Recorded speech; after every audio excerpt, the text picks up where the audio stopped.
Morphology यानी जो पत्ती का जो आकारिकी है, लीफ मॉर्फोलॉजी, उसमें तीसरा पॉइंट है पर्णवृंत, मेसोपोडियम और पेटियोल्स। तो पत्ती का जो डंठल या पर्णाधार व पत्र फलक के बीच वाला जो भाग होता है वो पर्णवृंत कहलाता है। जिन पत्तियों में डंठल होता है उन्हें संवृत, पेटियोलेट तथा जिसमें यह नहीं होता उन्हें अवृंत, सेसाइल कहते हैं। जैसे इक्सोरा जो पाया जाता है और घास आदि में इस प्रकार का होता है। पर्णवृंत के कार्य कुछ इस प्रकार है। इसका जो पहला कार्य है पत्तियों को इस प्रकार से फैलाए रखना कि उन्हें भोजन संश्लेषण हेतु पर्याप्त वायु व प्रकाश मिल सके। दूसरा इसका प्रकार इस प्रकार है कि स्तंभ व पत्र फलकों के बीच जल व खनिज लवण तथा घुलित भोज्य पदार्थों का संवहन करना है ना। और तीसरा इसका जो कार्य है पर्णवृंत का वो चपटे व हरे पर्णवृंत अर्थात फिल्लोड खाद्य निर्माण में भाग लेते हैं। और चौथा कार्य है इसका पर्णवृंत का कि कुछ जलीय पौधों के जो पर्णवृंत है वो पर्याप्त फूलकर उन्हें तैरने में सहायक होते हैं, जैसे समुद्र शोख। ठीक है। इसके बाद जो पर्णवृंत की रूपांतरण है, मॉडिफिकेशन ऑफ पेटियोल जो है उसका पर्णवृंत का रूपांतरण में है पर्णाभ वृंत यानी फाइलोड। तो ये पत्तियों का फलक प्रकाश संश्लेषण की क्रिया द्वारा जो पौधों के लिए खाद्य सामग्री बनाता है। और कुछ पौधे ऐसे भी होते हैं जिनमें फलक क्रम जो है या फलक है वो कम विकसित होता है या होता ही नहीं है। ऐसी अवस्था में फलक का कार्य करते हुए जो पत्रवृंत की जो पत्ती के सदृश हो जाती है, ये चपटे हरे व फलक के समान न केवल दिखते हैं बल्कि उनके समान कार्य भी करते हैं। जो पर्णवृंत का पत्ती सदृश रूपांतरण है वो पर्णाभ वृंत कहलाता है। ठीक है। तो जो ऑस्ट्रेलियन जो बबूल होता है वो बबूल का बीज जब अंकुरित होता है तो उसमें द्विपिच्छाकार संयुक्त पत्ती जो होती है वो क्या होती है, दिखती है। परंतु जो पौधों के बढ़ने के साथ साथ ये जो पर्णक गिरते जाते हैं एवं पर्णवृंत जो है वो रेखिस प्रकार के हो जाते तो फिल्लोल में बदल जाते हैं। ठीक है। तो देखते हैं इसके थोड़ा सा किस प्रकार का रहता है। ये जो चित्र में दिखाया गया है ये पहला वाला जो भाग है ऑस्ट्रेलियन बबूल का पर्णाभ वृंत है और ये पार्किंसोनिया का पर्णाभ वृंत है।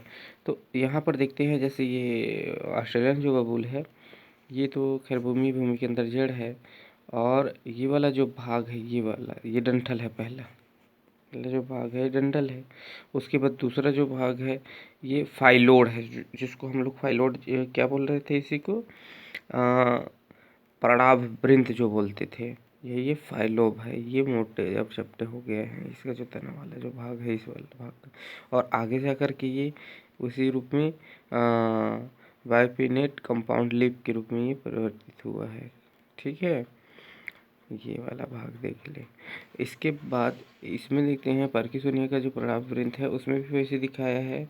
ये जो प्राइमरी रेचिस जो ब्रांचेस है चेंज इन द स्पाइन में जो चेंज हुआ है उसके बाद ये वाला जो भाग जो गया है तो ये फाइलोड सेकेंडरी रेच जो है सेकेंडरी प्राइमरी है वहाँ से निकल कर एक शाखा गया है सेकेंडरी रूट है उसी में लीफलेट जो है ये वाला लीफलेट जो पत्तियाँ हैं वो निकली हुई हैं है ना। जो पार्किंसोनिया वाले में देखे हैं हम लोग कि पार्किंसोनिया जो है इस जो पर्णाभ वृंत है उसका उदाहरण भी है। इसमें भी द्विपिच्छाकार संयुक्त पत्ती जो है वो होती है और संयुक्त पत्ती का प्राथमिक रेखिस जो है कांटे में बदल जाता है और द्वितीयक जो रेखिस है वो चौड़ा होकर पर्णवृंत में बदल जाता है जिस पर अत्यंत छोटे जो पर्णक है लिफलेट है वो लगे रहते हैं। वो उसमें चित्र में देखे हैं हम लोग। ठीक। हम लोग देखते हैं पर्णाभ स्तंभ है और पर्णाभ वृंत में अंतर देखते हैं। डिफरेंट बिटवीन द फाइलोड और एन फाइलोड में इसमें अंतर हम देखते हैं जो प्रणाभवृंत है ये, और ये प्रणाभ स्तंभ जो वाला जो भाग है, इसमें कुछ अंतर है वो देख लेते हैं। तो जो प्रणाभवृंत है, पहला है कि यह वायवीय तने का रूपांतरण है, और इसमें यह पत्रवृंत यह रैकिस का रूपांतरण है, प्रणाभ स्तंभ जो है, और ये वायवीय तने का। दूसरा अंतर इसमें ये है दोनों में कि यह पत्ती के कक्ष से उत्पन्न होता है, और ये वाला जो है प्रणाभ स्तंभ, इसके कक्ष में कलिका होती है। तीसरा है प्रणाभ वृंत में कि इस पर पर्ण संधि एवं पर्व उपस्थित होता है, जबकि प्रणाभ स्तंभ में अनुपस्थित होता है। चौथा है प्रणाभ वृंत की साइड की पत्ती और कलिकाओं का रूपांतरण कांटे में हो जाता है, सल का पत्र उपस्थित है, तो और इसमें प्रणाभ स्तंभ में अनुपस्थित होता है ये दोनों। उसके बाद प्रणाभ वृंत में क्या है, यह खाद्य संचय में भाग लेते हैं, ठीक है, और ये वाला जो है ये खाद्य निर्माण का कार्य करता है। उसके बाद जो प्रणाभ वृंत है यह वृद्धि प्रवर्धन में सहायक होता है, जबकि प्रणाभ स्तंभ है इसमें ऐसा नहीं होता। तो इस प्रकार ये दोनों में अंतर है, ठीक है। मॉर्फोलॉजी लीफ में चौथा पॉइंट है पत्रफलक। जो लेमिना और लीफ फ्लैट के बारे में, पत्रफलक के बारे में पढ़ेंगे कि पत्ती का सबसे महत्वपूर्ण भाग है वो फलक है, जो प्रकाश संश्लेषण और जो उत्स्वेदन जो होता है, प्रकाश संश्लेषण और उत्स्वेदन की क्रिया में भाग लेता है। यह चपटा तथा हरा होता है, ठीक है। यह जो फलक का वह भाग जो तने की ओर यानी ऊपरी सतह और निचले भाग से रचनात्मक भिन्नता रखती है। तब ऐसी पत्ती मुख्य जो है वो पृष्ठाधार कहलाती है।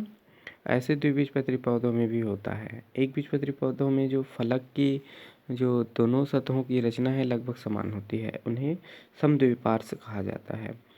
और इसका एकमात्र अपवाद जो है प्याज है, लहसुन है ना, जिसकी पत्तियां चक्रीय होती है, इसलिए दो सतही का उसमें कोई लक्षण दिखाई नहीं देता। इसके बाद हम देखते हैं जो पत्तियों के संपरिवर्तन या रूपांतरण, मॉडिफिकेशन ऑफ लीव्स। तो ये होता क्या है ये देखेंगे। पत्तियों की संपरिवर्तन या रूपांतरण में पत्तियों का प्रमुख कार्य जो है प्रकाश संश्लेषण है, और कुछ पत्तियों में इस प्रमुख कार्य के अलावा अन्य कार्यों को या अन्य कार्य करने के लिए रूपांतरण पाए जाते हैं। ऐसे विशेष रूपांतरों को प्रदर्शित करने वाली पत्तियां साधारण हरी पत्तियों से भिन्न होती है एवं प्रायः अत्यंत आधारित होती है, ठीक है। तो इसमें कुछ है जो रूपांतरित पत्तियां हैं, जैसे इसका पहला है रूपांतरित पत्तियां पर्णप्रतान। जो पर्णप्रतान होता है, लीफ टेंड्रिल जो होता है, उसके बारे में जानकारी प्राप्त करेंगे। तो कुछ पौधों में पूरी पत्ती या पत्ती का कोई भाग पतली, कोमल, धागे सदृश या कुंडलीदार रचना जो होती है वो प्रतान में बदल जाती है, जो पौधों को आरोहण में मदद करती है। जैसे मटर की संयुक्त पत्ती के कुछ अग्र पत्रक प्रतानों का रूप ले लेते हैं। जंगली मटर में पूरी जो पत्ती प्रतान में बदल जाती है ना। ग्लोरी लिली जो होता है यानी कलियारी में जो पत्राग्र है वो प्रतान में बदल जाता है। क्लीमेट्रिक पीचर प्लांट व जो गार्डन जो होता है नष्ट सेल में भी पर्णवृंत प्रतान में बदल जाता है, तथा चोपचीनी जो है वो अनुपर्ण प्रतानों का रूप ले लेते हैं। तो इस प्रकार जो पत्ती है वो प्रतान के रूप में रूपांतरित हो जाता है ना, और उसको सहारा प्रदान करने में कार्य भी करता है। उसके बाद दूसरा इसी में है पर्णशूल, लीफ स्पाइनस। कुछ पौधों की जो पत्तियां हैं वो पौधे की सतह से जल की हानि को रोकने के लिए पतले, लंबे तथा नुकीले सूलों जो सूल है यानी आटा है उस टाइप में रूप में रूपांतरित हो या बदल जाती है।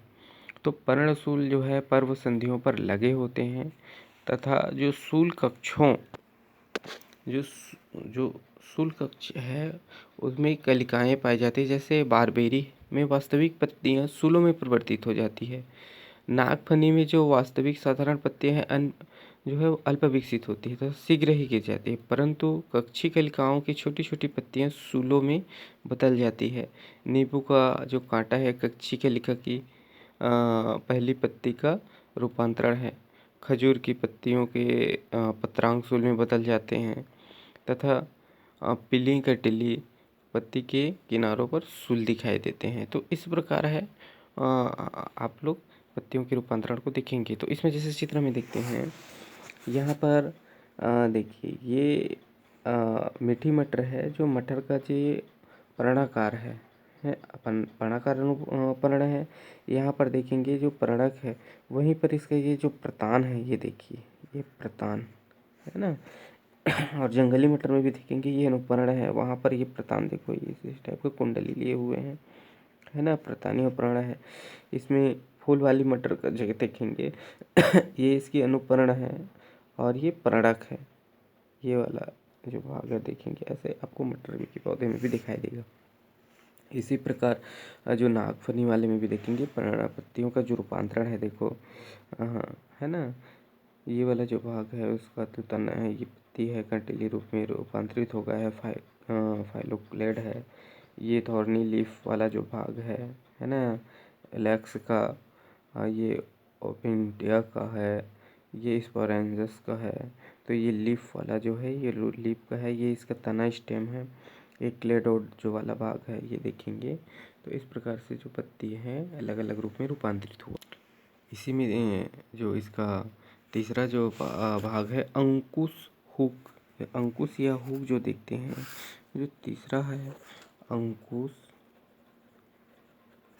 या हुक जो अंकुश या हुक है, जो बिगोनिया अंगेस कार्टी के अग्रस्त पत्रक हुक समान रचना में बदल जाती है। ठीक है, इसी प्रकार इसका संग्रहण जो पत्रक है, चौथा आता है संग्रहण पत्रक। स्टोरेज लिप्स जो है वो संग्रहण पत्रक में होता क्या है कि कुछ मांसल शुष्कोद्भिद जैसे गिंकोआकार ग्वारपाठा ब्रायोफाइलम में जो पानी और लसलसे पदार्थ है मुसिलेस के संग्रहण में पत्तियां मांसल हो जाती है। इसी प्रकार पांचवा आता है सल्क पत्रक। सल्क पत्रक है, इसके लिप्स में भूरे रंग के सल्क पत्र कई भूमिगत तनों जैसे अदरक है, सूरन है आदि में पाए जाते हैं। ठीक है, इसके प्रकार बाद छठवा जो आता है घटपर्ण। जो घटपर्ण है कुछ कीटभक्षी पौधे जैसे निफेंथिस या पिचर प्लांट में पत्तियों का पत्र घटपर्ण में बदल जाता है। पर्णधार चौड़ा और पर्णवृंत प्रतान सदृश हो जाता है। जो पर्णाग्र है कलश पादप का ढक्कन बनाता है। कीड़े पकड़कर ऐसे पौधे अपनी नाइट्रोजन की कमी को पूरा करते हैं। भारत में आसाम की गारो पहाड़ियों पर कलश पादप ये मिलते हैं। जैसे कलश पादप का चित्र इसमें दिखाया गया है, ये कलश पादप का है, जिसको घटपर्ण बोला जाता है। ठीक है, इसमें ये जो पत्तियां हैं रूपांतरित है कलशाकार में, जो रूपांतरित हो जाता है लिप बेस है, पेट्योल्स है, पिक्चर जो है, पिक्चर्ड कैविटी है, लेमिना है, रिम है और ये लाइट है। क्या है इसमें, जैसे ही कोई कीट है वो कीट जैसे बैठता है और वो फिसल करके इस पादप के अंदर चला जाता है और जो ढक्कन समान है वो बंद हो जाता है।